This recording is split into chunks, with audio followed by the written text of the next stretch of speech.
Nag-umpisa ito dahil sa picture na nakatalikod. Ay, oo. Nakatalikod daw si Catherine Bernardo at si Mayor na Mark Alcala. Doon saan nga ito? Sa Blackbird kayo? Sa Blackbird. Saan nga yung Blackbird? Sa Makati? Sa Makati na kumakain daw.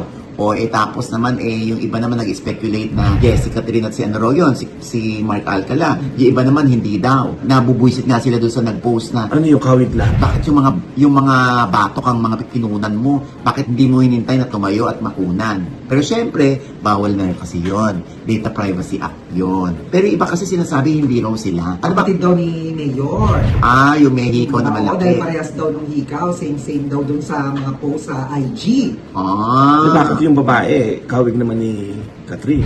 So ayan na nga, napatunayan din sa bandang huli na hindi pala ito si Catherine Bernardo. At hinahanap nila ngayon na nag-post. Ang kakaloka talaga. Alam mo kuya, Oh. kung ako kay Catherine, Oh. dapat nagsasalita na yan eh. Ay, bakit dati ba siyang pipi? Ako, luma na.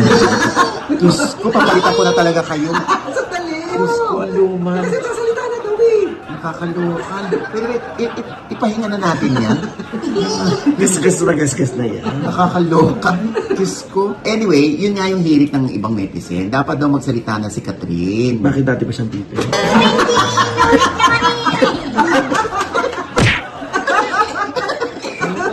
Automatic yun. Automatic kasi.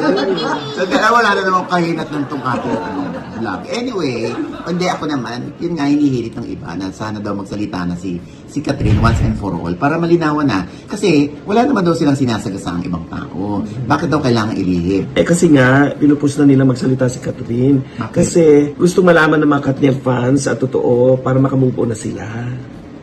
Actually, yun lang nga, no? Kaya lang sinasabi nga dito na hindi pwedeng magsalita si Catherine. Kasi nga, syempre ang kanyang stand ay apolitical. Kaya kung mapapansin din daw natin, hindi umaakit sa mga entablado ng mga rally si Catherine. Ako naman, ang ano ko dyan, kasi may mga pinirmahang kontrata ng endorsement si Catherine na bawal siyang umattend ng mga rallies. So, dapat siya ay non-partisan, apolitical siya. Paano yan kuya kung sa totoong buhay, Oh. boyfriend talaga ni Catherine si Mayor Alcala? Ano yun? Hindi niya kayang ipagmalaki? Ako si Catherine? Hindi.